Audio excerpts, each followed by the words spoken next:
ከዚህ በላይ ማንንም ሰው ሩታ ላይ እንዲጫወት አልፈልግም። ማንንም እንዲቀልድባት ማለት ነው። ተጫወተባት ሰውነት እኮ ሰው ላይ እየተጫወተች ያለችው።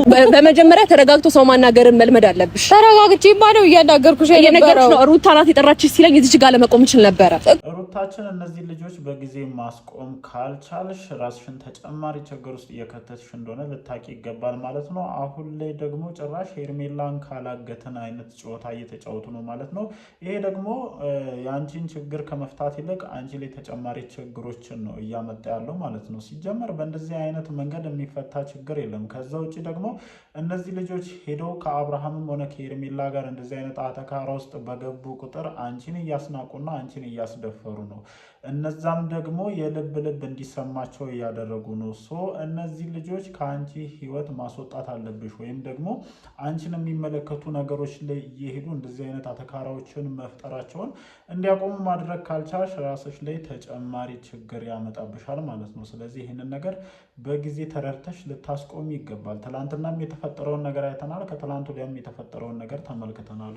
አሁን ላይ ደግሞ ጭራሽ ሄርሜላን ካላገተን አይነት ነገር ማለት ነው። አይደለም ማገት፣ ሌላ የፈለጋችሁትን ነገር ብታደርጉ የነዚህን ሰዎች ግንኙነት እያጠናከራችሁ ትሄዳላችሁ እንጂ ልክ እናንተ እንደምትፈልጉት አብርሃም ሄርሜላን ትቶ ወደ ሩታ ሊመለስ አይችልም ማለት ነው። እንደውም ይሄ አሁን ላይ እናንተ እያደረጋችሁ ያለው ነገር የመመለስ ፍላጎት ራሱ ቢኖረው ማለት ነው ጭራሽ እንዳይመለስ የሚያደርግ ነው። በተለይ እኔ እንደውም አንዳንዴ ዳኒ የሚያደርጋቸውን ነገሮች ሳይ ድራማ ሁሉ ነው እየመሰለኝ ያለው ማለት ነው። ምክንያቱም አስባችሁታል፣ መጥቶ ቀለበት አውለቅ ምናምን እነሱ ራሱ እንዴት ሲያለምጡብህ እንደነበረ በደንብ አይተናል። አሁን ላይ ደግሞ ጭራሽ ሄርሜላን ማገት ምናምን ወንጀል ነው በመጀመሪያ ደረጃ፣ እናንተም ትጠየቁበታላችሁ። ምናልባት ጓደኝነትን ታሳቢ አድርጎ በዝምታ ካለፋችሁ እንጂ ሊያስጠይቃችሁ የሚችል አይነት ነገር ነው እና ይሄ ነገር ልጅቷን ከመርዳት ይልቅ ልጅቷን ወደ መጉዳት ያመዝናል። ወይም እያደረጋችሁ ያላችሁት ነገር ሩታን ከመርዳት ወይም ከመተባበር ለእሷ ከማሰብ ብቻ ሳይሆን የራሳችሁንም ምቾት እያመቻቻችሁ እንደሆነ ነው እንደኔ ሞር እየተሰማኝ ያለው ማለት ነው። ምክንያቱም እኔ ሳይ ማለት ነው ይሆናል አይደለ እንትን ከማለት ይልቅ ድራማዊ መፍጠር ነገሮችን ነው በብዛት እያየሁኝ ያሉት ማለት ነው። ይሄ አሁን ትላንትና ሄዶ ዳኒ ያደረገው ነገር ዛሬ ደግሞ ጭራሽ እናግታታለን አይነት ነገር መፍጠሩ ለሩታ ምንድን ነው የሚፈይደው ነገር ማለት ነው? እንደውም ሩታ እንደ ለማኝ እንድትቆጠር ይሆናል አይደለ በሌላ ሳይድ እንድትታይ ነው እያደረገ ያለው። ይሄ ደግሞ እና አብርሃም እስከዛሬ ድረስ ሲለፉበት ሲጥሩበት የነበረው ጉዳይ ነው። አሁን እኮ እናንተ ከምታደርጉት ነገር አንጻር አብርሃምና ሄርሜላ እያደረጉትን ነገር በሙሉ ሰው እንደ ትክክል ነው እየተቀበለ ያለውና ይህንን ነገር በጊዜ ልታስቆሚያችሁ ካልቻልሽ ራስሽን ትልቅ ችግር ውስጥ ነው የምትከችው። በመጀመሪያ ደረጃ ይሄ የራስሽ ህይወት ነው። ማንም ገብቶ አንቺ ህይወት ላይ እንደዚህ እንዲጨማለቅ ለምንድን ነው እድሉን የምትሰጪው? በቃ ማስተካከል የምትችይ ከሆነ ራስሽ ታስተካክያለሽ።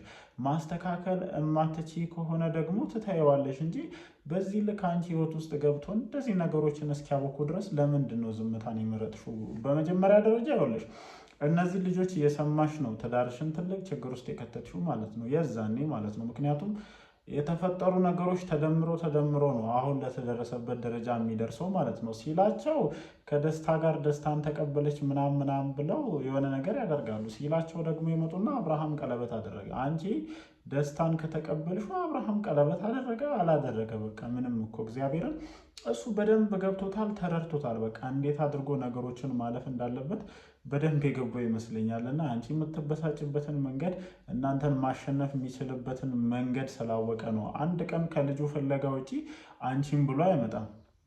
የዛን ጊዜ ግን ልክ ደስታን ስታመጪ ከደስታ ጋር የሆኑ ግንኙነቶችን ስትጀምሪ መጥቶ እንዴት ሲሆን እንደነበረ አይተሻል።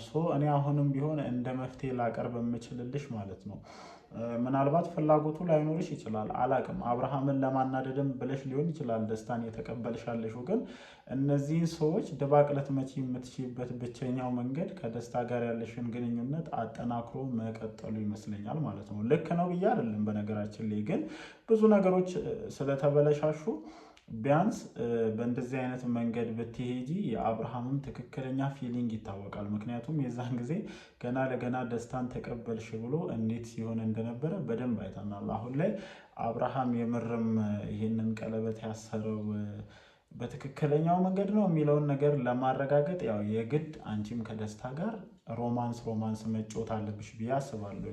ይሄ ነው እንደውም በተወሰነ መልኩ መፍትሄ ሊሆን የሚችለው እንጂ እየሄዱ ግርግር መፍጠር እየሄዱ ቀለበት አውልቅ እንዴ! በጣም ነው ደስ የሚላቸው እነሱ የሌለ እየተዝናኑባችሁ ነው። በነገራችን ላይ እኔ በጣም ነው የተናደድኩት። እግዚአብሔርን እንደተዋረድሽ ጭምርን የተሰማኝ ማለት ነው። በተለይ የዛ የቀለበቱ ቀን መሄድሽ በጣም ትልቅ ስህተት ነበረ። አንቺ መገኘትሽ ማለት ነው። እንደው እነዛ ቢሄዱ ምንም ችግር የለውም። የእነሱ እኮ የተለመደ ነው። ግርግር መፍጠሩ እንደዚህ አይነት አተካራ ውስጥ መግባቱ የተለመደ ነው። ግን የአንቺ መሄድ ምን ያክል እዛ ቦታ ላይ ማለት ነው አብርሃም ከሱም አልፎ በፍሬንዶቹ ጭምር አንቺ ላይ ሙድ እንዲያዝ እስከ ማድረግ ማለት ነው። ከዛ ደግሞ አቤልን ሄዶ ማውራቱ አሁን ለምን አስፈለገ? የምሬን ነው የምልሽ። በቃ የአቤልን ማንነት እኮ ለየሽ። እኔ የአንድን ሰው ማንነት ከለየውኝ በኋላ ከዛ ሰው ጋር ሄዶ ኮሚኒኬት ማድረግና ያ ሰው እንዲያስረዳኝ መጠበቅ አይጠበቅብኝም። ያደረገውን ነገር አድርጎ ጭራሽ እኔ ሂጂ ጠያቂ ሆኜ ለመረዳት ያንን ነገር አስባችሁታል? ምን ያክል ፎልስ እንደሆነ ጭራሽ ተቀባይነት የሌለው ነገር ነው እና እንደዚህ አይነት ነገሮችን አቆሚ። አንድ አድቫይስ ወይም እንደ ሀሳብ ላቀርብልሽ የምችለው ነገር ወይ ከደስታ ጋር አጠናክረሽ ቀጥይ፣ ወይ ደግሞ ሁሉንም ነገር እርግፍ አድርገሽ ትተሽ ከልዑሌ ጋር ጥሩ ጊዜያቶችን ለማሳለፍ ሞክር። እኔ ከዚህ በፊትም ብያለሁኝ እያሳለፍሽ ያለሽው ነገር ቀላል እንዳልሆነ ሁላችንም እንረዳሻለን። ምክንያቱም አይደለም የልጅሽን አባት አይደለም ትዳርሽን በዚህ ልክ አፈራርሰውት ይቅርና በፍቅረኛነት ደረጃ ያለን ሰው ራሱ ሌላ ሰው መጥቶ ሲወስድብን ምን አይነት ፊሊንግ እንዳለው በደንብ እናውቃለን። እና አንዳንድ ጊዜ የምትወስኛቸውን እንደዚህ አይነት የደከሙ ውሳኔዎችን የምንረዳበት ትልቁ ምክንያት ምንድነው? ካለሽበት ስትረስ ካለሽበት ሁኔታ አንጻር ነው። እና ከዚህ ነገር ለመውጣት ደግሞ ራስሽን ቢያንስ ከዚህ ነገር ማራቅ አለብሽ። እኔ ብያለሁኝ እኮ እነዚህ ልጆች ግርግር የማይወዱ ድራማ የማይወዱ ትክክለኛ ጓደኞችሽ ቢሆኑ ኖሮ ካለሽበት ጭንቀት ካለሽበት ስትረስ እንድትወጪ ከከተማ አውጥቶ የተወሰነ ያክል ጊዜ ከልጅሽ ጋር ሪላክስ አድርገሽ እንድትመለሽ ካለሽበት ቫይብ እንድትወጪ ያደርጋሉ እንጂ እየጎተቱ የሆነ ቦታ መውሰድ እየጎተቱ ግርግር መፍጠር ከዛም አልፎ ደግሞ ጭራሽ ወንጀል ለመስራት ዳር ማለት ሰው እናፈናለን፣ ሰው እናግታለን። ጭራሽ የማያስኬድና ሊሆን የማይችል አይነት ነገር ነው። በዚህ መንገድ ልታስተካኪ የምትችው ነገር የለም። እናውቃለን፣ ስሜታዊ ነሽ፣ እናውቃለን፣ ብዙ ተጎድተሻል። ግን ደግሞ ነገሮች ሊስተካከሉ የሚችሉት ከዳኒና ከሜሪ ጋር ሆነሽ ሳይሆን በመጀመሪያ ደረጃ ለራስሽ ጊዜ ስጪ፣ ራስሽን ከእንደዚህ አይነት ነገር አርቂ። ከዛ ምን ማድረግ እንዳለብሽ እኮ ይመጣልሻል። ይሆናል አይደለ? ስትረስ ውስጥ ሆነን የሆነ ከራሳችን ጋር ሳናወራ ነገሮችን ለማስተካከል የሆነ መንገድ ሳናስብ የምናደርጋቸው ነገሮች በሙሉ ችግር ከመፍጠር በዘለለ ሊፈይዱልን የሚችለው ነገር የለም። እና አንቺ እስከዛሬ ድረስ ምንም ከዚህ ነገር ራስሽን አሳልፈሽ በቂ የሆነ ጊዜ ማግኘት ስላልቻልሽ ይሆናል አይደለ? እረፍት ያስፈልግሻል ብዬ ነው እንደኔ የማስበው። እና ያንን ነገር ትክክለኛ የምርም ጓደኛ ካለሽ ያንን ነገር ነው ላንቺ ሊያመቻችልሽ የሚችለው ብዬ አስባለሁ። ከዛ ውጪ እነ ዳኒ ይሄንን መንገድ ባትሞክሮት የተሻለ ነው። በቃ የጅል ስራ ነው እየሰራችሁ ያላችሁት። ደግሜ እለዋለሁኝ፣ የጅል ስራ ነው። ሄርሜላን ማገት፣ ሌላ ጦስ ውስጥ መግባት፣ ከነ አብርሃም ጋር ግጭት ውስጥ መግባት የጅል ስራ ነው። ሩታንም ተጨማሪ ችግር ውስጥ መክተት ነው እና ይህንን ነገር ብታስቡበት የተሻለ ነው ብዬ አስባለሁ ማለት ነው። ጋይስ እናንተስ በዛሬው ቪዲዮ ዙሪያ ምን ሀሳብ አላችሁ? እንደተለመደው ሀሳባችሁን ኮመንት ሴክሽን ላይ ማስፈራችሁን አትርሱ። ምሽት በሚለቀቀው ቪዲዮ ዙሪያ እንደተለመደው መተን ሀሳባችንን እንሰጣለን ማለት ነው። ይመቻችሁ።